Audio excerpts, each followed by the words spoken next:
안녕하세요, 여러분. 오늘은 3000년의 역사를 가진 나라이자 현대 세계 정치 중심에 있는 이스라엘에 대해 깊이 있게 알아보도록 하겠습니다. 이스라엘은 유대인의 고국이자 세 주요 종교의 성지이며 첨단 기술의 선도국가로 알려져 있습니다. 그러나 동시에 복잡한 정치적 상황과 끊임없는 갈등으로도 유명하죠. 이 작은 나라의 긴 역사와 현재의 모습, 그리고 대한민국과의 관계까지 자세히 살펴보겠습니다. 이스라엘의 역사는 성경시대로 거슬러 올라갑니다. 구약 성경에 따르면 아브라함이 신의 부름을 받아 가나안 땅으로 이주한 것이 유대 민족의 시작이라고 합니다. 이후 모세의 지도하에 이집트를 탈출한 유대인들이 가나안 땅에 정착하면서 이스라엘의 역사가 본격적으로 시작되었죠. 기원전 1000년경 다윗 왕이 이스라엘 왕국을 세웠습니다. 다윗의 아들 솔로몬 왕 시대에 이르러 이스라엘은 전성기를 맞이했습니다. 하지만 솔로몬 사후 왕국은 남과 북으로 분열되었고 결국 강대국들의 침략을 받아 멸망하게 됩니다. 기원전 586년 바빌로니아의 침공으로 예루살렘이 함락되고 제1성전이 파괴되면서 유대인들은 첫 번째 큰 시련을 겪게 됩니다. 이때부터 유대인들의 디아스포라 리산가 시작되었죠. 로마 시대에 이르러 유대인들은 두 차례의 큰 반란을 일으켰지만 실패하고 결국 기원 후 135년 로마에 의해 예루살렘에서 추방됩니다. 이로써 유대인들은 약 2000년 동안 고향을 잃고 세계 각지로 흩어지게 되었습니다. 디아스포라 기간 동안 유대인들은 많은 박해와 차별을 겪었습니다. 하지만 그들은 자신들의 정체성과 문화를 굳건히 지켜냈죠. 내년에는 예루살렘에서라는 말을 주문처럼 외우며 언젠가는 고향으로 돌아갈 수 있다는 희망을 버리지 않았습니다. 19세기 말 유럽에서 반유대주의가 고개를 들면서 테오도르 헤르츠를 중심으로 시오니즘 운동이 시작되었습니다. 시오니즘은 유대인들의 고향 귀환과 독립, 국가 건설을 목표로 한 운동이었죠. 이를 계기로 많은 유대인들이 팔레스타인 지역으로 이주하기 시작했습니다. 제2차 세계대전 당시 나치에 의해 600만 명의 유대인이 학살되는 홀로코스트를 겪으면서 유대인들의 독립국가 건설 열망은 더욱 강해졌습니다. 결국 1948년 5월 14일 데이비드 벤구리온이 이스라엘의 독립을 선언하면서 현대 이스라엘 국가가 탄생하게 됩니다. 독립 직후 아랍 국가들의 침공으로 제1차 중동 전쟁이 발발했지만 이스라엘은 이를 극복하고 국가의 기틀을 다졌습니다. 이후에도 여러 차례의 전쟁을 겪었지만 이스라엘은 매번 위기를 극복하고 더욱 강한 국가로 성장했죠. 이스라엘은 중동에 위치한 작은 나라지만 다양한 지형과 기후를 가지고 있습니다. 국토의 크기는 약 22,072평방킬로미터로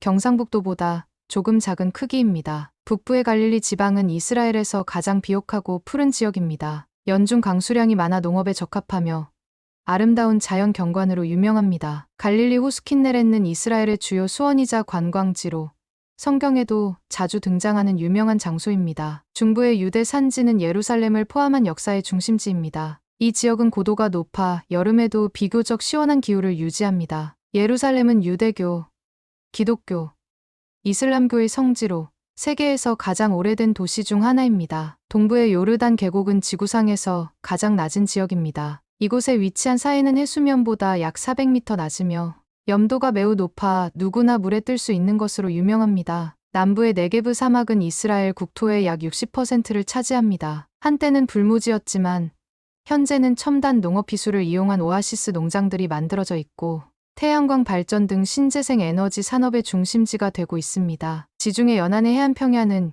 이스라엘의 경제 중심지입니다. 텔아비브를 비롯한 주요 도시들이 이 지역에 위치해 있으며 아름다운 해변들로 유명합니다. 이스라엘의 지정학적 위치. 이스라엘은 아시아, 아프리카, 유럽의 교차점에 위치해 있습니다. 이러한 위치는 이스라엘에게 축복이자 저주가 되고 있습니다. 북쪽으로는 레바논과 시리아, 동쪽으로는 요르단, 남서쪽으로는 이집트와 국경을 접하고 있습니다. 서쪽으로는 지중해를, 남쪽으로는 홍해를 접하고 있어 해상 교통의 요충지이기도 합니다. 특히 수에즈 운하와 가깝다는 점은 이스라엘의 전략적 중요성을 더욱 높이고 있습니다. 수에즈 운하는 유럽과 아시아를 잇는 중요한 해상 교통로로 이 지역의 안정은 세계 경제에 큰 영향을 미칩니다. 하지만 이스라엘의 지정학적 상황은 매우 복잡합니다. 주변 아랍 국가들과의 관계가 좋지 않아 중동의 화약고라고 불리기도 합니다. 이스라엘 건국 이후 여러 차례의 중동 전쟁이 있었고 지금도 팔레스타인과의 갈등이 지속되고 있죠. 이스라엘은 이런 불안정한 상황 속에서 생존하기 위해 강력한 군사력을 유지하고 있습니다. 의무징병제를 실시하고 있으며 첨단 무기 개발에도 많은 투자를 하고 있죠. 이스라엘군은 중동에서 가장 강력한 군대로 평가받고 있습니다. 이스라엘의 정치? 이스라엘은 의원내각제를 채택하고 있는 민주주의 국가입니다. 하지만 유대교의 전통과 현대 민주주의를 조화시키려는 노력 속에서 독특한 정치 시스템을 발전시켜 왔습니다. 이스라엘의 의회는 크네세트라고 불리며 120명의 의원으로 구성됩니다. 다당제를 채택하고 있어 여러 정당이 경쟁하고 있으며 대부분의 경우 연립정부를 구성하여 국정을 운영합니다. 이스라엘 정치의 가장 큰 특징 중 하나는 안보 문제가 항상 중요한 정치 이슈라는 점입니다. 주변 국가들과의 갈등, 팔레스타인 문제 등으로 인해 안보는 항상 최우선 과제로 다뤄지고 있습니다. 또 다른 특징은 알리아라고 불리는 유대인 귀환 정책입니다. 이스라엘은 전 세계의 유대인들에게 이스라엘 국적을 부여하고 있으며 이를 통해 유대인들의 이스라엘 이주를 장려하고 있습니다. 이스라엘과 대한민국의 관계.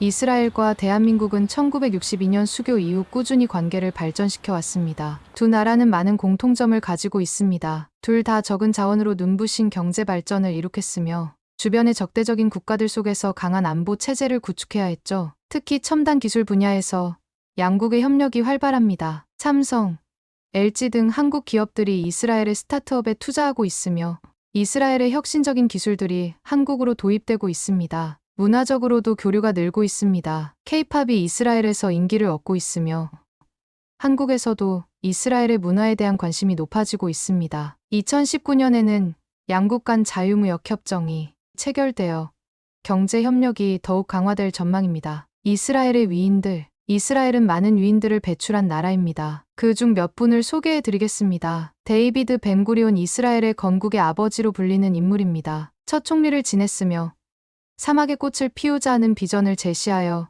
네게브 사막 개발을 주도했습니다. 골다 메이어. 이스라엘 최초의 여성 총리입니다. 강인한 리더십으로 유명했으며 용키푸르 전쟁 당시 국가를 이끌었습니다. 이츠하크 라빈. 노벨 평화상을 수상한 이스라엘의 총리입니다. 팔레스타인과의 평화 협상을 추진했지만 안타깝게도 극우 청년에 의해 암살당했습니다. 시몬 페레스. 이스라엘의 대표적인 정치인으로 총리와 대통령을 역임했습니다. 오슬로 평화협정으로 노벨 평화상을 수상했습니다. 이스라엘의 음악과 문화. 이스라엘의 음악은 유대 전통 음악과 현대 음악이 조화를 이루고 있습니다. 오퍼 랩이 세계적으로 유명한 비올리스트입니다. 클래식 음악계에서 큰 명성을 얻고 있습니다. 아리크 아인슈타인. 이스라엘의 대표적인 가수이자 작곡가입니다. 이스라엘의 엘비스라고 불릴 만큼 큰 인기를 얻었습니다. 노아. 국제적으로 성공한 이스라엘 가수 중 한 명입니다.